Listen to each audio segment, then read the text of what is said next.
ये घटना उस वक्त की है जब प्रेरित पौलुस और उसके साथी जगह जगह कलीसियाओं की स्थापना कर रहे थे। यीशु मसीह के स्वर्गारोहण के बाद जब कलीसियाओं पर बड़ा सताव हुआ, तब उस वक्त में जो सताने वाला था, जिसका नाम शाऊल था, वो स्वयं प्रभु यीशु मसीह को मानने लग गया। जब वो दमिश्क के रास्ते में जा रहा था कलीसियाओं को उजाड़ने के लिए, तो यीशु मसीह ने स्वयं उससे बातचीत की और उसका हृदय परिवर्तन हुआ और वो फिर क्या बन गया? यीशु मसीह का चेला बन गया। आज वही पौलुस जगह जगह जाकर क्या कर रहा था? कलीसियाओं को स्थिर कर रहा था, विश्वासियों को संदेश सुना रहा था, यहूदियों में और अन्य जातियों में जा जाकर यीशु मसीह के बारे में बता रहा था कि कौन है यीशु मसीह। वो एक उद्धारकर्ता के रूप में उसकी पहचान पूरे जगत से कर रहा था। सचमुच जो यीशु मसीह था, उसकी पूरी सच्चाई वेदों से खोल खोल कर, जो उनके यहूदी ग्रंथ थे उनमें भविष्यवाणियां थी और जितनी बातें लिखी गई थी धर्मशास्त्र के अंदर, वो सारी बातें खोल खोल कर सच्चाई वो बयान करता था। पतरस, यूहन्ना, याकूब, मरकुस, लूका, ये सारे चेले उसके साथ साथ कार्य करते थे। 12 प्रेरित और उनके साथ में सैकड़ों अन्य चेले जिनके नाम बाइबल में लिखे हैं और बहुत सौ के नाम तक बाइबल में नहीं लिखे हैं। वे लोग सब एकजुट होकर अलग अलग स्थानों पर जा जाकर परमेश्वर को महिमा दे रहे थे, कलीसियाओं की स्थापना कर रहे थे। और उन्हीं में से एक घटना यहाँ पर वर्णित है। और इस प्रकार से वहां पर कुछ स्त्रियां इकट्ठी हुई थी प्रचार सुनने के लिए। किसका? पौलुस का। वहां बुलाया गया था उनको कि आइए नगर के बाहर, क्योंकि उपद्रव बहुत अधिक था, सताव बहुत अधिक था। आराधनालयों के अंदर उन्हें घसीट घसीट के मारा जाता था। इससे पहले अगर आप पढ़ेंगे प्रेरितों के काम की पुस्तक के अंदर ही, तो आप जब देखेंगे 14 अध्याय के अंदर, तो वहां आपको मिलेगा कि अंताकिया में क्या हुआ? पत्थर बरसाए गए पौलुस के ऊपर। और जब वो प्रचार कर रहा था तो एक लंगड़ा चंगा हुआ, लेकिन उसके बाद पौलुस और बरनबास को वहां से खदेड़ा गया और यहां तक पत्थरवा किया गया कि कतई मार डाला जान से। पौलुस वहां पर पड़ा हुआ था मरतक, लेकिन परमेश्वर ने जब चेलों को वहां भेज दिया, फिर से जान आ गई उसके अंदर। पर ऐसी दशा हो गई थी बिल्कुल मरने के समान। वो तो उसे मरा हुआ समझकर ही छोड़कर चले गए थे। जगह जगह सभाओं में उसको पीटा जा रहा था, बेंतें लगाई जा रही थी, कोड़े मारे जा रहे थे। फिर भी वो क्या कर रहा था? उठता, अपना इलाज करवाता, पट्टियां बांधता और फिर सुसमाचार प्रचार के लिए निकल जाया करता था। इतनी हिम्मत कहां से लाता था? जेल के अंदर बंद किया जा रहा है उसको, तो भी परमेश्वर की प्रार्थना करना बंद नहीं कर रहा है। उसको सड़कों पर घायल किया जा रहा है, पत्थरों से मारा जा रहा है, खून बह रहा है। उसके बावजूद भी अपना खून पोंछ कर वो अपना जीवन क्या कर रहा है? प्रभु के रास्ते पर लेके चल रहा है। लगातार वो वचन की सेवा कर रहा है। क्या आज मेरा और आपका जीवन इससे कुछ सीख पा रहा है? कलीसिया के प्राचीन, कलीसिया के सेवक और चेले, वे सब मिलकर खुदा की आराधना कर रहे थे। फिर से एक बार सताव पौलुस के जीवन में आ गया। अभी कुछ दिन पहले ही उसको अंताकिया में पत्थरवा करके बिल्कुल मार डाला गया था और वो फिर वहां से उठा और फिर वो पामपुस होते हुए और जगहों पर प्रचार करता गया। फिर लौटकर उन्हीं नगरों में आ गया, फिर प्रचार कर रहा है वहां पर, और फिर एक बार से जेल में डाला जा रहा है। फिर से एक बार उसे ले जाया गया वहां पर। Praise the Lord. आगे लिखा है यहां पर, और उन्हें फौजदारी के हाकिमों के पास ले गए और कहा, ये लोग जो यहूदी हैं हमारे नगर में बड़ी हलचल मचा रहे हैं और ऐसी रीतियां बता रहे हैं जिन्हें ग्रहण करना या मानना हम रोमियों के लिए ठीक नहीं। तब भीड़ के लोग उनके विरोध में इकट्ठे होकर चढ़ाए और हाकिमों ने उनके कपड़े फाड़कर उतार डाले और उन्हें बेत मारने की आज्ञा दी। बहुत बेत लगाकर उन्होंने उन्हें बंदी गृह में डाल दिया और दरोगा को आज्ञा दी कि चौकसी रखिए, और उसने ऐसी आज्ञा पाकर उन्हें भीतर की कोठरी में रखा और उनके पांव कांट में ठोंक दिए। सोचिए, एक बार फिर से पौलुस जेल के अंदर है, उसके साथी जेल के अंदर है, और वो यहां भी प्रभु की महिमा को देखेगा। अगर आप इसके अगले 25 से पढ़ोगे तो आपको मालूम पड़ेगा, मैं पढ़ नहीं रहा वहां पर, आपको बता रहा हूं कि आधी रात को परमेश्वर ने वहां से उन्हें मुक्ति दिलाई, लेकिन वो भागे नहीं। यहां पर क्या हुआ, जो वहां का जो पहरेदार था, वहां पर दरोगा था, उसने सोचा कि लग रहा है भाग गए, क्योंकि दरवाजे अपने आप खुल गए थे और उसे लगा सारे कैदी भाग गए। और रोम का ये शासन, जहां पर ये नियम था कि अगर जो पहरा देने वाला है, जिसकी सुरक्षा में कैदी हैं, अगर कोई भागता है तो उस पहरेदार को अपनी जान गंवानी पड़ती थी कि तेरे होते हुए कैदी कैसे भाग गए। तो उसने अपने आप को मार डालना चाहा, उसे लगा कि सब भाग गए, लेकिन अंधेरा होने के कारण वो देख नहीं पाया था। पौलुस ने कहा हम कहीं नहीं भागे, हम तो यहीं हैं। और उसी वक्त उसने क्या किया, यीशु मसीह का प्रचार सुना और अपने पूरे घराने सहित जाकर तुरंत रात ही में बपतिस्मा लिया। सोचिए जरा, क्या लिखा हुआ है, आधी रात के लगभग पौलुस और सीलास प्रार्थना करते हुए परमेश्वर के भजन गा रहे थे। कितने वक्त? रात के, आधी रात को। फिर तो काम 16 अध्याय 25 पद में लिखा है, आधी रात के लगभग पौलुस और सीलास प्रार्थना करते हुए परमेश्वर के भजन गा रहे थे और कैदी उनकी सुन रहे थे। आधी रात को प्रार्थना कौन करता है?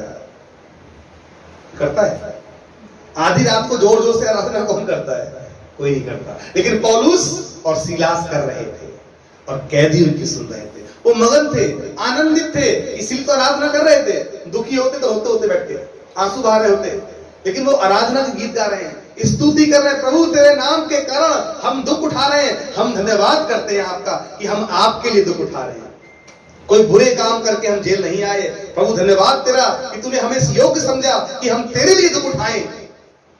प्रभु तेरा धन्यवाद, तूने हमें इस योग्य समझा कि हम तेरी खातिर जेल जाएं। आज हजारों लाखों लोग चोरी करके, व्यभिचार करके, बुरे बुरे काम करके जेल जाते हैं, लेकिन वो तो यीशु मसीह का नाम लेने के कारण, उसका प्रचार करने के कारण जेल में थे। और लिखा है आनंदित और मगन होना।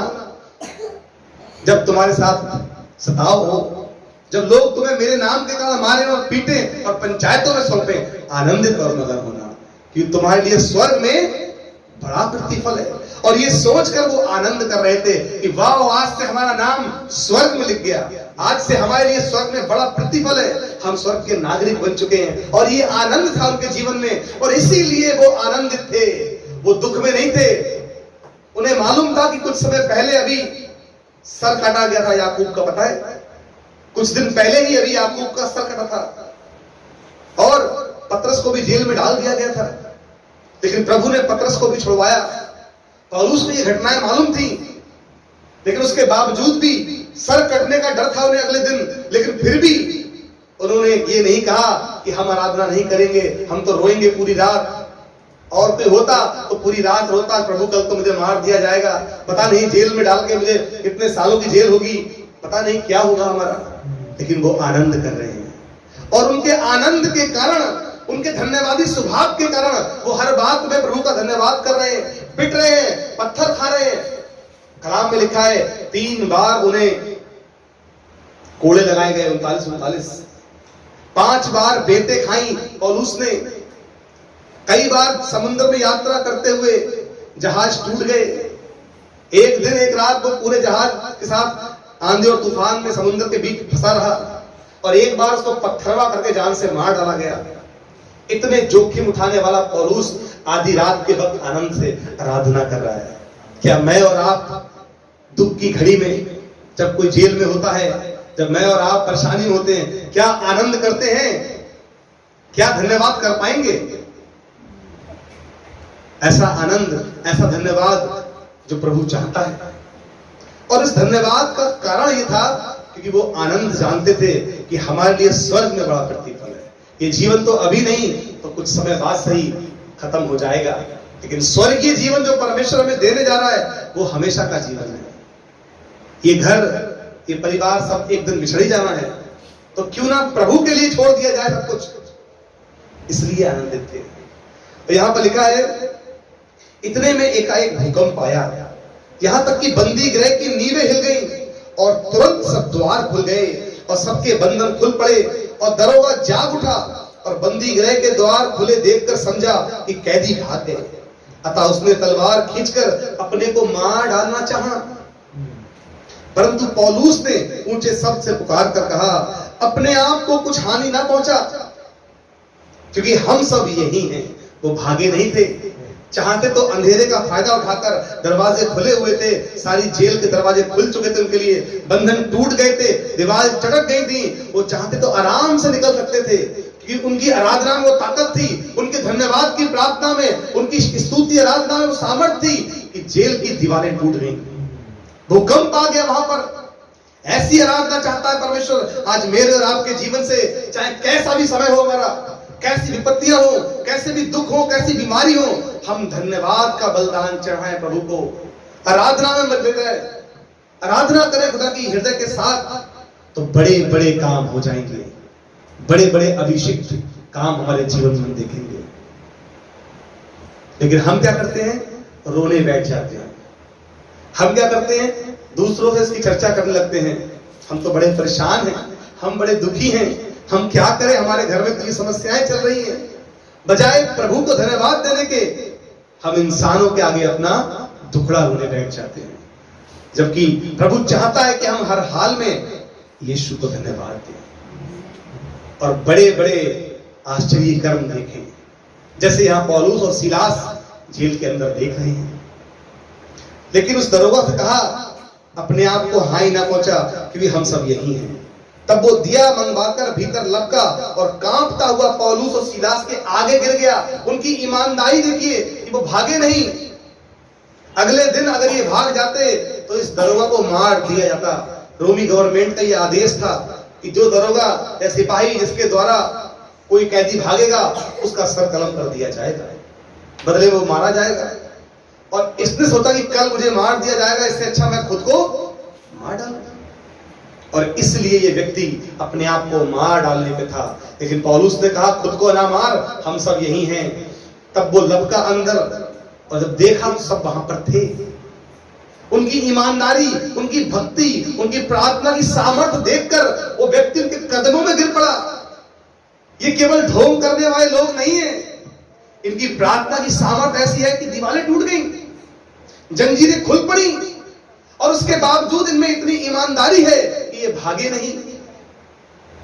इस बात ने, उनके इस कैरेक्टर ने, उनकी प्रार्थना ने उस व्यक्ति का हृदय बदल दिया, उस दरोगा का जीवन बदल गया। सोचिए प्रभु कैसे काम करता है। उधर वो एक स्त्री जो नदी के किनारे वचन सुन रही थी, उसका हृदय बदला। इधर ये स्त्री जिसमें दुष्टात्मा निकली, और इधर ये व्यक्ति है जो जेल के अंदर था, दरोगा था, और परमेश्वर ने चाहा कि ये जिसका जीवन बचे।